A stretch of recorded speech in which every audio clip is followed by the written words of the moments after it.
ang pulis gidubli og sweldo. Ulahi gani ang mga teacher, gi-priority yun niya ang mga teacher. Pero unsay ilang himo. Naamon tay gitawag og humanitarian consideration, gilantaw na lang unta ang iyang ibang papatay, mga kriminal man to. Unsa di gusto sa tong balaod ay ang kriminal labanan?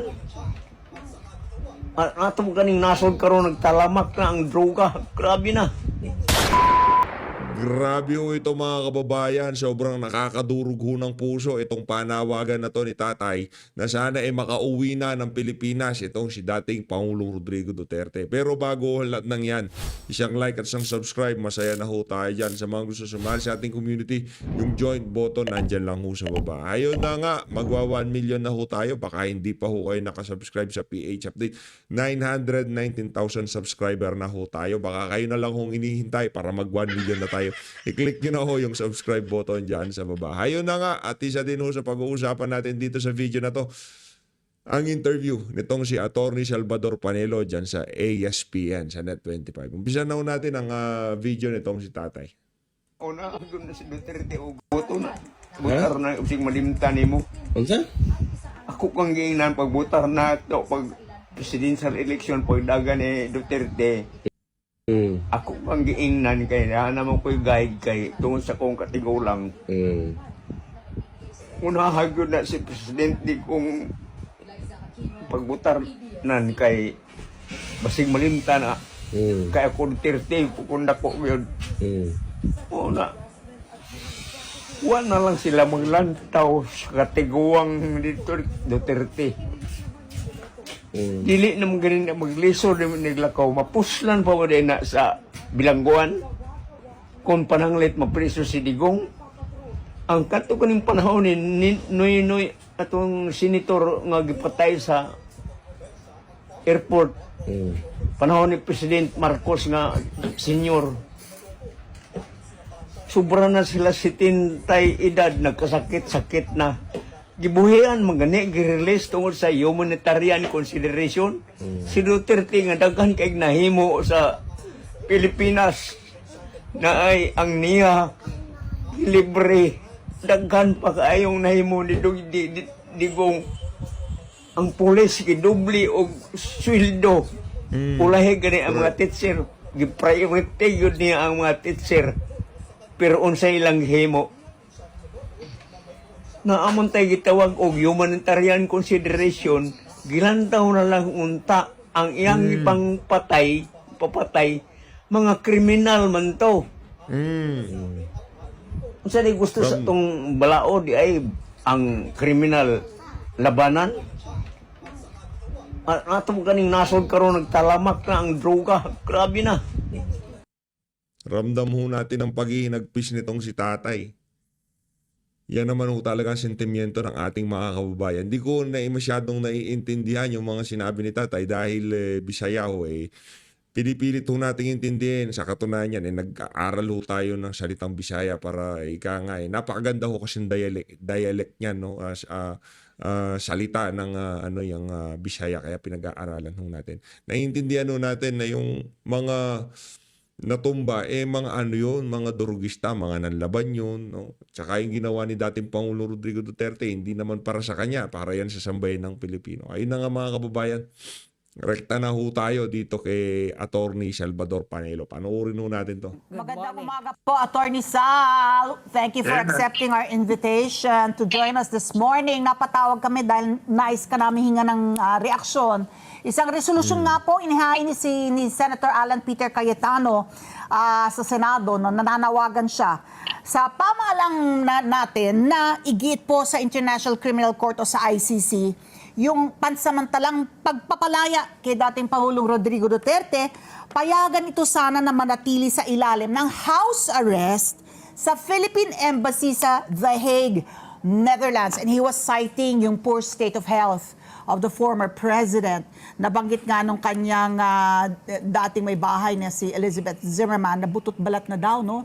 Talagang malaki Skin daw yung and bones. binawas ng timbang ng ating Pangulo. And also because of his advanced age. Hingan ka namin na reaction, Attorney Sal. Well, for one, yung pong resolution na yan, yan yung pangalawa. Ewan ko kung alam nyo na Si there Robin was a- yata also filed a resolution, didn't he? Actually, the first resolution filed by Senator Robin was prematurely made. Kaya... Previous hindi- Congress nga pala. Ah. Nung 19th Congress. Saka premature kasi nawala silang Session session, so break. hindi tinanggap. And I understand, I was sent a copy of the resolution. The original resolution or the first resolution will be filed anytime and co-authored by Senators Bato, Bongo, and Senator Robin. At dun sa, unlike dun sa resolution ni Senator Alan Cayetano, hindi hinihingi yung house arrest. If, kung po pwede, gusto mong basahin ko yung Go title ahead ng po, Attorney resolution. Sal. Ang sabi ng resolution, which was prematurely filed, dahil walang session, but will be filed anytime, today or tomorrow. Ang sabi dito resolution strongly urging the immediate repatriation of former President Rodrigo Roa Duterte to the Philippines to foster reconciliation and national unity, to refocus government efforts to address pressing needs, to assert Philippine sovereignty, and to reaffirm the exclusive right of the Philippines to investigate and prosecute its citizens. Tapos yung prayer nila, if I may read, ang sabi doon sa resolution ng tatlong senador, ang sabi, therefore be it resolved, as it is hereby resolved, that the Senate, Republic of the Philippines, to facilitate reconciliation and national unity, refocus government efforts to address pressing challenges such as poverty alleviation, Resolution. infrastructure development, economic recovery, and climate change resilience, assert Philippine sovereignty, and reaffirm the exclusive right of the Philippines to investigate, prosecute, or hold accountable its citizens in accordance with its constitution and legal system, hereby strongly urges the Philippine government to secure the immediate repatriation of former President Rodrigo Roa Duterte and thereafter resume or continue investigation into crimes related to his anti-alleged drug campaigns and prosecute applicable offenses as warranted by the evidence. Resolve further that if full repatriation free from ICC jurisdiction is practicable, the Senate of the Republic of the Philippines hereby strongly urges the Philippine government to secure an ad cautelam basis and without conceding ICC jurisdiction, the interim release of former President Rodrigo Duterte to the Philippines under conditions acceptable to the ICC. If you will notice, may kaibahan yung resolution. Oh. Doon sa resolution ni Senator Alan, parang binabase niya sa humanitarian conditions. And at the same time, gusto niyang i-house arrest sa embassy. Pero itong resolution ng tatlong senador ay minumungkahi nila at they're urging the government to facilitate the repatriation, yung pagbabalik ni Presidente dito sa ating bansa. At pag nakabalik dito, ang sinasabi ng resolution, ituloy ang investigasyon laban sa di umanong war against drugs. At kung mapatunayan, kung ano man, i-file. At sinasabi doon sa resolution na kailangan ipakita natin na tayo ay isang malayang bansa and we have the exclusive right to investigate our citizens for crimes committed in the Philippines. At among others, sinasabi doon sa resolution, nandun din yung parte ng humanitarian conditions, nandun din yung sinasabi na hindi may papakaila sa Senado at sa bansang Pilipinas na si Presidente Duterte ay bilang Presidente maraming nagawa at ito ay tinanggap ng mamamayan at hanggang ngayon ay minamahal pa rin siya at katunayan nanalo nga siya ng landslide at pati sa halalan nakikita na pinakita ang pagmamahal. Kaya since according to the resolution ang batayan ng unit team ng Inday Sara at ni BBM at the time ay unity and reconciliation. siguro ituloy natin to upang ma-focus daw ang gobyerno doon sa mga pangangailangan ng ating bansa.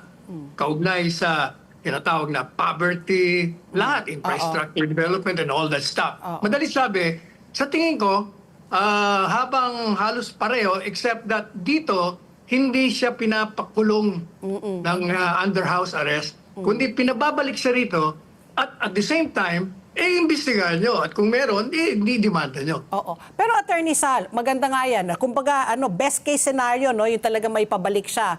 Yung sa akin naman, ang tingin ko naman po yung kay resolution po ni Senator Cayetano, parang it's a practical, it's a short term, no? Kasi habang hinihintay pa yung paglilitis po kay former President, na yung muna? Kumbaga, dalhin na lang muna sa embahada dyan po sa Dahig.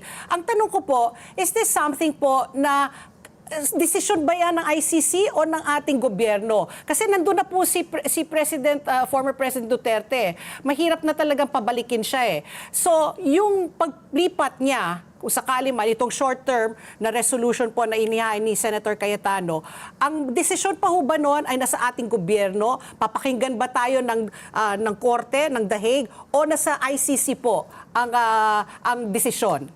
Yung kay Senator Cayetano po muna. Unang-una, hindi naman imposible at hindi masasabing improbable ang kakayahan ng gobyerno na ipabalik. Doon sa resolution na ginawa ng tatlong senador, nabasa ko, ang nakalagay doon na pinakita ng pamahalaan na meron itong kakayahan na ibalik ang mamamayan na nasa ibang bansa. At tinukoy dito yung nangyari sa dating Congressman Tevez. Hindi ba si Tevez nag-apply sila ng extradition, di ba? At na-deny. Madalit sabi, itong si Tevez nanatili doon. At humingi sila ng reconsideration pero natalo na naman sila. So madali sabi, hindi po pwedeng ibalik. And yet, nakikita natin na si Tevez, ang ayon sa resolution, naririto sa ating bansa. Ibig sabihin, pwede palang ibalik kahit na tinanggihan na yung extradition sa pamamagitan ng diplomatic negotiation. Kung whatever consideration, pwede naman palang ibalik. At yan ay pinakita rin sa dalawang kaso sa ICC kung saan yung isang warrant of arrest na inisyu nito against a foreign national sa Italian government na inaresto ng Italian government na nung malaman after a week na isinorender sa ICC, ay kinuha uli nila, ibinalik dun sa origin ng foreign national kasi nga irregular yung pag-aaresto. Ganon din sa kaso ng Estados Unidos. Yung isang immigrant illegally na nakapasok, pinatapon, hindi po ba? Pinatapon sa Mexico, nag-file sa court sa Amerika, nanalo sila, talo ang gobyerno, nag-apila sa Supreme Court ng US at ang sabi ng Supreme Court sa Trump government, you facilitate the release kasi hindi po pwede na papatapon mo yan nang hindi mo sinusunod yung proseso ng batas. Yan po ang nangyari kay Presidente Duterte. Kaya hindi po malayo na pwede talaga kung gusto ng gobyerno ay kayang-kayang gawin. Kung gusto. Oo, kung gusto. Attorney Sal, taking into consideration yung time, yung factor ng time. On September 23, we have yung confirmation of charges hearing kung saan base doon sa ebidensya na isinumite ay saka pa lang doon sa hearing na yon it will be determined kung magkakaroon nga ng actual trial o hindi. July na tayo ngayon, di ba? July 11, September 23, about a little over 2 months from now. And then, ang resolution ni Alan Peter Cayetano is calling on the President to the government to advocate yung interim release doon sa Philippine Embassy natin sa the Netherlands. So, meron tayong time factor, meron pa tayo doon sa official position ng ating pamahalaan na hindi na tayo nasa ilalim ng jurisdiction ng Rome Statute which created the ICC. So meron namang di ba, yung motion na ad cautelam, na with caution, na hindi naman namin sinasabi na under kami sa jurisdiction ninyo. Pero do you think, sa tansya mo ba, the government will act favorably on this resolution? Depende yan. Kung yung mayoriya ng Senado ay ipapasa ang resolution, palagay Lahat ho ngayong mga panahon na to nasasamid ho. Usong-uso ho yung yung sipon. ko, ang ating pamahalaan sa pangunguna ng presidente ay makikinig sapagkat yan ay hindi mo maaring takasan na yan ang sentimento ng isang malaking sangay ng pamahalaan. Saka alam mo, wala namang problema din dyan dahil whether ma-house arrest yan, whether ibalik mo yan, tuloy naman ang trial. Tuloy pa rin ang trial. At the same time, itutuloy mo yung trial doon, pero sinasabi ng resolution ng tatlong senador na itutuloy naman ang investigasyon na sinimulan nyo. Meron naman kayong sinimulan sa ngayon sa inyo ng investigasyon labang kay Presidente Duterte. Ituloy nyo. At kung ito man ay mapatunayan na may probable cause, di-demanda nyo. Pwede naman pagsabayin yan Iba naman ang sinasabi nila, may jurisdiction sila. Although talagang tayo dapat na may jurisdiction. Pero aside from the hurdle na yung ating pamahalaan, like the president will agree na, o sige, we will advocate for the interim release of the former president sa embassy natin sa the Netherlands. You have that hurdle, and then you have the hurdle of ICC also agreeing, no? Oo. Yes. Siyempre, ang ICC palagi ang masusunod dyan pagdating doon sa ad interim release. Pero itong tatlong resolution na ito, tatlong ng senador na ginawa ng senador, To repatriate. kakaiba. Kasi ang sinasabi nila, kung maaari, gumawa ka ng pamamaraan na ibalik natin muna yan dito. At kautelam, kung hindi practicable na hindi mo maibibigay yan, sinasabi nila na, anyway, itutuloy naman ang investigasyon. Tutuloy na rin ang inyong trial. So actually talagang walang problema kung gusto. Sabi ko nga sa article ko, if the government wants, it can bring back Duterte home. Pero Pwede talaga lang siya. Ano lang ho talaga, kung itong si Marcos Jr., tatrabahuin niya ang pag-uwi nitong si dating Pangulong Rodrigo Duterte, mangyayari ho yan. Pero ang problema, ang mismong humaharang o ayaw magpa-uwi dito kay dating Pangulong Rodrigo Duterte, ang mismong pamahalaan. Di ba? Mantakin niyo ho mga kababayan, pagkausapang pagpapauwi, ang bilis ho nila na makapagsabi na walang jurisdiction ng Pilipinas. Hindi tayo pwede makialam dyan. Hindi tayo makikipag-usap sa ICC. Ganyan ho sila. Pero pagkausapang witness na para maidikdik itong si dating Pangulong Rodrigo Duterte dyan sa mga kaso na yan, mabilis pa ho sa alas 4. Ipapadala daw ng DOJ, pamahalaan, yung mga witness na yan. Nasa kanilang nasa kanilang pangangalaga na nga yung 3 hanggang sa 4 na witness laban dito kay dating Pangulong Rodrigo dyan sa IC. Medyo nabuhisit lang ho tayo nung naisip natin na pagkakalayaan na nitong isang Pilipino na naglingkod sa sambayan ng Pilipino, ang pinag-uusapan natin, mabilis pa sila sa alas 4 na makapagsabi na wala tayong jurisdiction dyan, ayaw namin makialam dyan. Pero pagka mga individual na makakapagdiin kay dating Pangulong Rodrigo Duterte o sasaksi dyan sa mga gawa-gawang kaso na yan kay Tatay Digong dyan sa ICC, mabilis pa ho sa alas 4 kung tumugon itong pamahalaan na to. Kakalungkot lang. Pero Attorney Sal, isa sa mga kinababahala ng mga biktima, yung mga pamilya ng biktima, kaya ayaw po nila makabalik po dito. Kasi hindi mo rin po ma-i-deny na malaki pa rin po ang impluwensya ng dating Pangulo. Yung kanyang anak ay vice-presidente.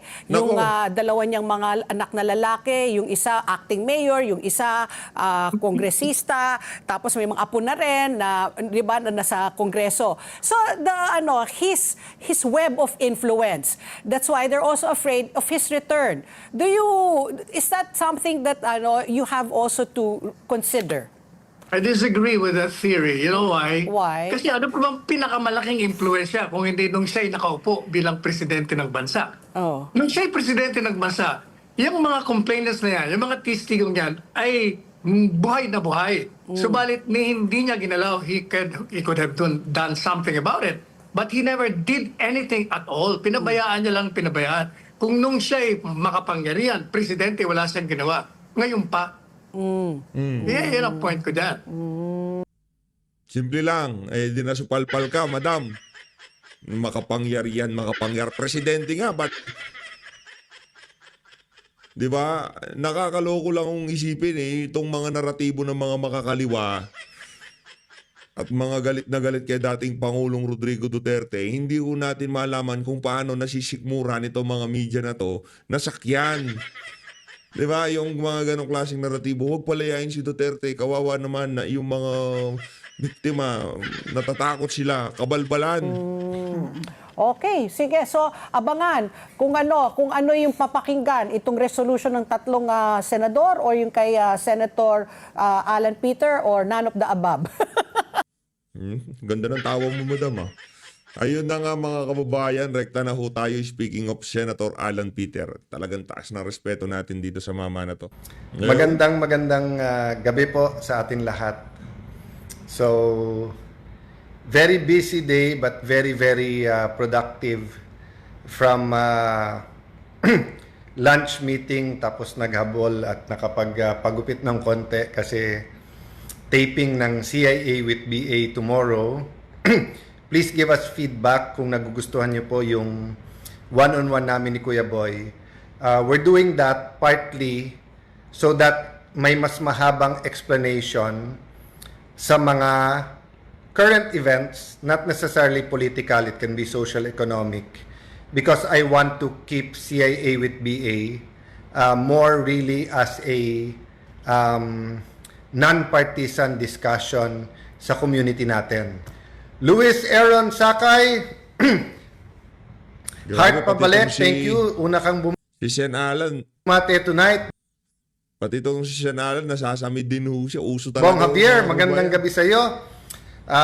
Ating kaibigan na watching from Kuwait. Assalamualaikum sa lahat ng ating mga kapatid na Muslim sa Luzon, Visayas, Mindanao, and around the world.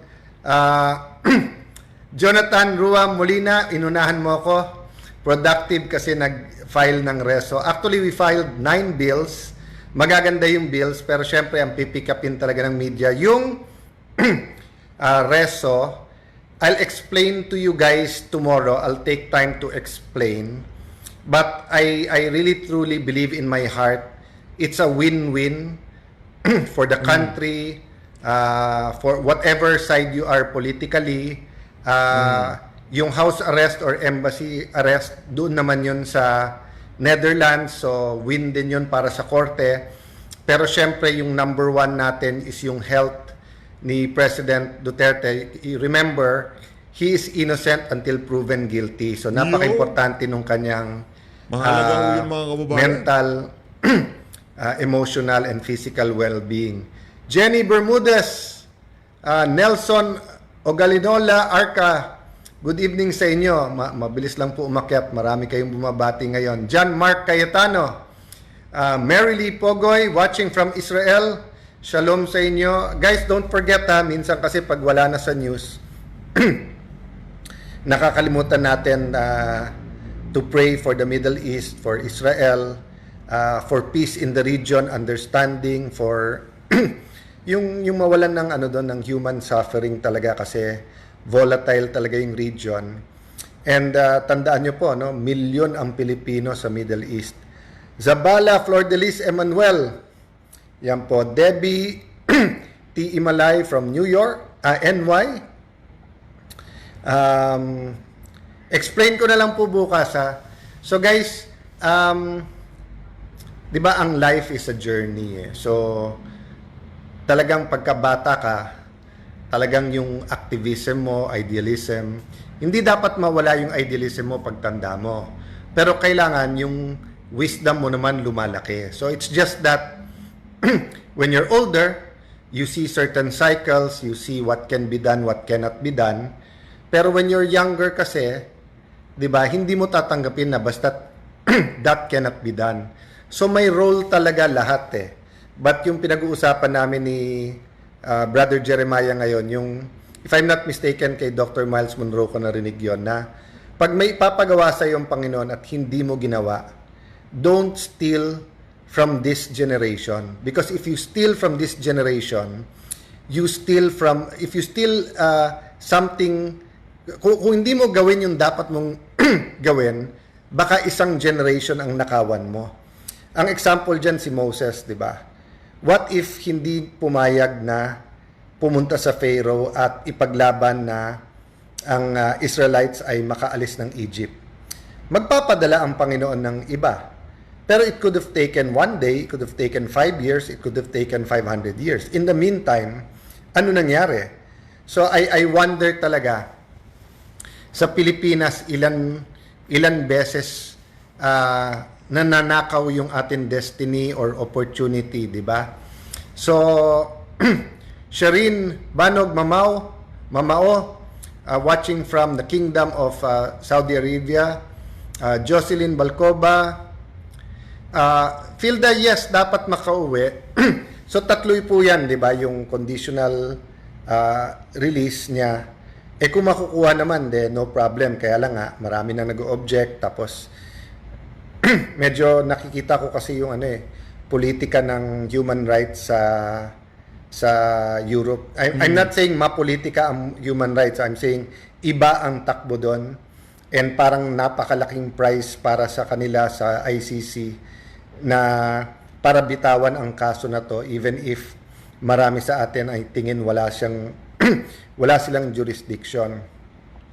Ang problema, 6 to 7 years yung kaso, may edad na siya, at laki ng epekto sa health ng isang tao pag malungkot. Especially pag ganyang age, nung may sakit dad ko, voluntary pa yon na pumunta sa US.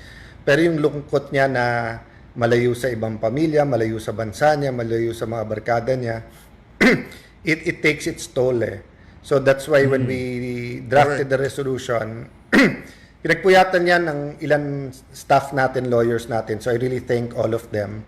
Sinabi ko lang pag-pray nila, tamang-tama, hindi sila umuwi.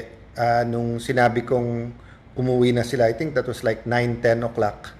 Kasi may ka-meeting din ako. So tinapos nila. It came out very well. And it's really a balanced, if you have a chance, basahin nyo yung buong resolution. It's really balanced. At alam niyo po, pagka ang dating Pangulo ay na house arrest or na embassy arrest, it won't settle all the issues, but magkakaroon naman tayo ng sense of, how do I put it, security. I mean, kung tayo tatanungin, gusto natin makauwi si Tatay Digong. Kung long shot yung makauwi si Tatay Digong, yung kasing nasa dahig din ho siya nun Naka-house arrest siya sa embassy. Kaso kita nyo naman ho mga kababayan, pagkaya ang isang lugar na yan, hawak ho yan ng administrasyon. Baka hindi nga ho siya nagurgur doon sa pasilidad ng ICC, dyan sa embassy ho siya di ba? Kita nyo naman ho, ang administrasyon na doon, napakadumi maglaro. Napakadumi ho nilang maglaro. Wala ho tayong tiwala. Hanggat yang si Tatay Digong, hindi niya pamilya nag-aalaga dyan. Maya't maya mapapaisip ka kung ano na ba ang susunod na mangyayari kay dating Pangulong Rodrigo Duterte. Yun ho lagi tumatakbo sa kaisipan natin di ba? Wala ho tayong tiwala ika nga dito sa mga individual na to o dyan sa embassy. Pwedeng mali ako, pwedeng maganda yung panukala na yan, yung resolution na yun itong si Senator Alan Peter Cayetano, pero wala ko talaga tayong magagawa. Siguro mas mainam naman siguro yung embassy kesa wala, di ba? Pwede na ho siguro yun kesa nandun siya sa ICC na kung saan di natin malaman kung ano pinapakain sa kanya. Magbisita man lamang yung mga mahal niya sa buhay, talagang pahirapan. Sige, pwede na ho dyan sa embassy, masaya na ho tayo dyan. Para na lamang doon sa tipong extension ng Pilipinas yung embassy na yan. Kung ano man mangyari kay Tatay Digong, at least nasa ibang bansa pa rin ho siya Kasi alam ko yung pangarap talaga ni dating Pangulong Rodrigo Duterte. Noong nagurgur yang si Joma dyan sa Netherlands, sinabi niya, yan ang pinakamasakit na mangyari sa isang Pilipino. Mamatay ka sa isang banyagang bansa. Kaya kung papiliin si Tatay Digong, Davao City. Diyan ho niya gustong, kung meron mang mangyaring masama sa kanya, abutan man siya, wag naman sana, knock on wood, wag muna ngayong mga panahon na to, magbe-presidente pa si BP. Doon niya pipiliing mangyari ang bahagi ng kanyang buhay na yan. Pero kung sakaling ngayon pa nga lang wala nang kapatawaran yung ginawa ni Marcos Jr. na yan. Kahit na mapauwi niya sa Pilipinas si dating Pangulong Rodrigo Duterte, let's say patatawarin natin mga taga-suporta ni Tatay Digong yung mama na yan. Ang dami ho niyang sinayang sa buhay nitong si dating Pangulong Rodrigo Duterte. 80 years old na ho si Tatay Digong. Kada araw, kada oras, kada minutong lumilipas diyan sa buhay ng mama na yan ay napaka-precious. Especially doon sa mga mahal niya sa buhay. Ang dami ho nilang ninakaw na oras, panahon dito kay dating Pangulong Rodrigo Duterte. Wala akong kapatawaran niyang kababuyan na ginawa niya ng administrasyon itong si Marcos Jr. Stability, sense na at least may naayos na one part, which is his health and safety, di ba? Correct. Chantal San Jose, good Kudos, evening. Larry Tabulado, watching Kudos. from NC. Yan. Fort de Quiros Castillo. Yan. Fort, everyone's welcome here. But alam mo, Fort, I don't know seryoso to na even sa pinakakaaway na kaaway ko, and even nung hindi ako ganun ka-spiritual, wala sa ko talaga, sa utak or puso na to wish masama sa kalaban. So even sa mga kapwa kong nagmamahal kay President Duterte, don't wish evil sa kalaban or bad health or ganyan. I mean, na kay Lord yung vengeance eh. Siya naman nakakaalam nung lahat eh. Na kay Lord yung justice. Basta doon tayo sa tama. Of course, yung government actions were all we all should comment, criticize, etc. But yung may physical na mangyari sa ibang tao, magkasakit, etc. Try natin talaga alisin sa ating utak, vocabulary, sa ating puso kasi yan, di ba yung di ba kasi we can't help it, emotional, so magkakasagutan talaga. Ano na lang, pagdasal na lang ho natin. Wala. Kahit kasi pagka pinagdasal natin ng masamang bagay yang si Marcos Jr., baka mas lalo pang humaba buhay niya, di ba? Ganun ho kasi yun eh. Kahit na sinong tao, wag ho tayong magnasa na merong mangyaring masama dyan sa mga individual na yan. Hayaan ho natin ang tadhana. Yan naman nung lagi ko sinasabi sa inyo dito sa PH Update. Hayaan ho natin ang tadhana ang magturo sa kanila ng leksyon. Wag na ho natin pangimasukan yung pagdasal pa natin sila na kung anong mga kasamaan, di ba? Wag na ho tayong bumaba sa level nila. Dahil si dating Pangulo Rodrigo Duterte, kalaban niya sa politika, bibigyan pa niya ng pwesto sa kanyang gabinete. Nakita niyo yung yung totoong unity. Nakita ho natin yan noong panahon nitong si dating Pangulo Rodrigo Duterte. Kung anong halimbawang pinakita nitong si Tatay Digong, yun na lang ho ang ating sundin. Kahit na masakit man sa atin, pero yung galit di naman talaga mawawala yan. Pero wag na lang tayong magnasa ng na makapanakit o kung ano pa mong bagay. No? Hayaan na ho natin ang tadhana ang magturo na leksyon sa mga walang yang Tayo, di ba? So guys, babalik ako sa values, di ba? Values. Lahat tayo binavalue natin yung relationship sa Panginoon, at wala pa akong nakikitang religion na tinuturo na wag tayong magmahalan, di ba? I'm talking about yung at least yung mga religion na na pre-represent sa atin ng mundong ito. Of course, you know what I believe in, di ba? But yun nga ang sinasabi ko na anyone or anything that teaches us na gumawa ng masama, medyo mabigat yon kasi iba pupuntahan nun. Ivy Marie Dubria Bayog, good evening din sa iyo.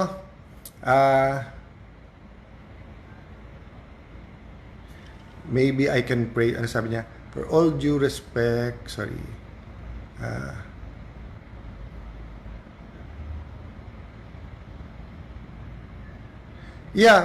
Jonathan, legitimate naman na pagtingin nating guilty ang isang tao, legitimate naman na parang we pray, we feel na sana they face justice, at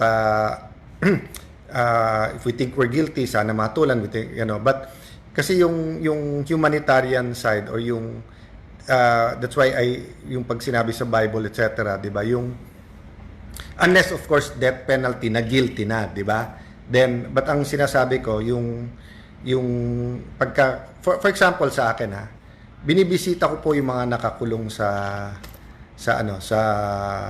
Taguig City Jail, sa Metro Manila Integrated Jail, sa high security sa Camp Bagundiwa. I try once a year. I should do it more.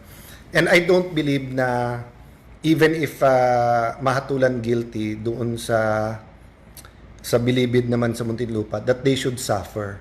So holding someone accountable sa ginawa and giving them the punishment is different from yung mag-suffer sila in a way that is inhumane, di ba? So kung makikita mo sa jails sa mga first world countries, yung pagkain, yung exercise time, yung entertainment time, mga tibing malalaki, at saka gamot pag may sakit, di ba? So I in the same manner na sinasabi ko, respetuhan. But anyway guys, punta na lang ako dyan sa topic na yan tomorrow pagka nagka-time ko, hindi the-tape. Ayun na nga mga kababayan, dito na natatapusin ang ating reaction video. Hindi ko tayo, ngayong araw na to medyo hindi ko tayo natutuwa sa mga development, especially dito sa nitong si dating Pangulong Rodrigo Duterte. Hell to kasi niya. Kumbaga, kung alam nyo kung nasa 50 years old si Tatay Digong, nasa 60 years old siya, 70 o 75, mahaba ho yung panahon niya. Ika nga precious ho kasi ang bawat minuto ng mama na yan.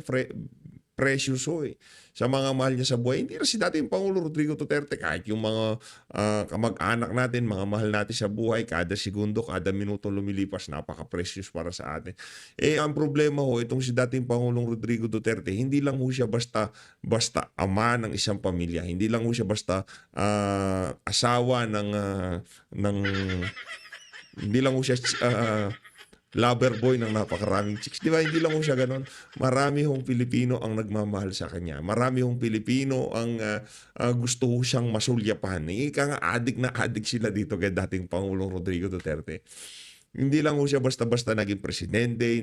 Si Gloria naging presidente, but hindi naman ganito kalokong-lokong sambayan ng Pilipino sa kanya. Kasi nagpakita ng napakagandang performance itong si dating Pangulong Rodrigo Duterte. So Luis, maraming salamat po sa pag-support sa Page Update.